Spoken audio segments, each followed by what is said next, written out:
Hi, Pauline. Hi. It's Christina from The Upcoming. It's so lovely to speak with you today. Congratulations on being the subject of such an amazing film. Thank you.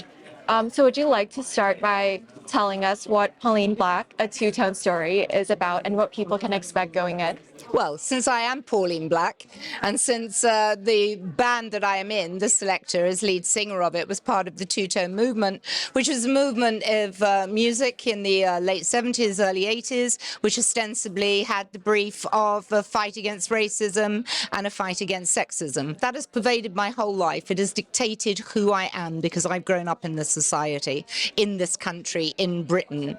And what I really wanted to do was hold a mirror up to this society and juxtapose that against the life I have lived within it. And as the adopted child of white parents, I grew up in a white household, and as I say in the film, white folks don't really notice the little black girl that's sat in the corner, and so they say a lot of things that maybe they would not say anywhere else. I was woke before my time. And that is the main thing that I have to say about that.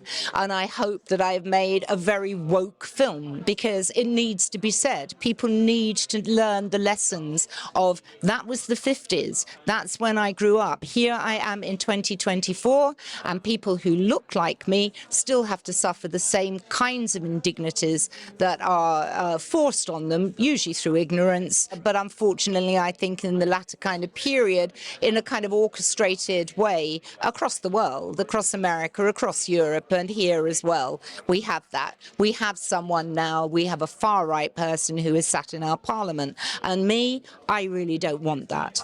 I don't want that. And so if my story just illuminates things a little better for some people, then I've done my job as far as I'm concerned. And also the wonderful people that I got to do this movie with, both female. Jane Ming, the director, is Nikki Parrot, the producer of Tiger Lily 2 Productions. And the reason why I chose them to make this was because it gave a truly female perspective to the whole thing. And I felt that needed to be done as well. All the guys who mainly have been white, who've been in the position of being able to say anything about two-tone at all or tell their stories, they've told their stories. You know, really not particularly illuminating as far as I'm concerned. And I thought I had a better one to tell, so that's what I did. I told it. Well, I definitely agree with that.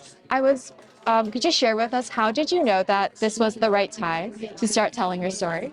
I didn't know it was the right time. I mean, all I can say is I'm 70 years old. I mean, when you get to 70 years old, when is the right time to tell it? Better late than never, was my thinking. I have followed pretty much what's been going on with the whole kind of the movement of the far right, this whole anti-immigration kind of thing that has been going on in this country. And I've been following that for a number of years, and of how people who look like me, or anybody really of some degree of ethnicity, it can be treated. And we don't know, because it's all underground. It's not explicit. It hasn't been explicit for years and years and years. But you know it's there, because I grew up in a household like that, and that was not an anomaly. That was the norm for those days. And I do not want that to be revisited on anybody who either looks like me or has come from outside. I'm really against anyone being othered for any particular reason. We are all human beings, and it is much better that we get along with each other than fight each other. Were there any challenges while making the film? I wouldn't say challenges while making the film, only in terms of what are you going to say? What bits are you going to leave out?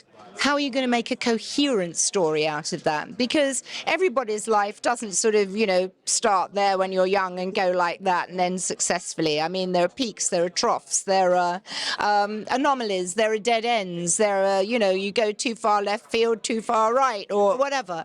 And so, yeah, to find the narrative that went through it, we felt very much it should be one voice. I mean, I think you can tell that I'm relatively forthright about what I have to say. And I wanted that to come across in the film as being fairly forthright about what I had to say. We found that path through and just filmed lots of stuff. What were some of the main sources of inspiration, such as other documentaries or films or music or other people that really influenced this process?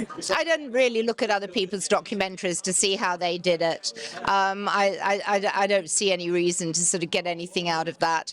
In terms of inspiration, anyone from the Harlem Renaissance, Langston Hughes, any of those people, because they all trod this path before I did. There are plenty of black female singers around, but I think that I'm relatively unique within that. And that's the thing to do in a creative sense, to make something new, but to make something out of the time through which you live.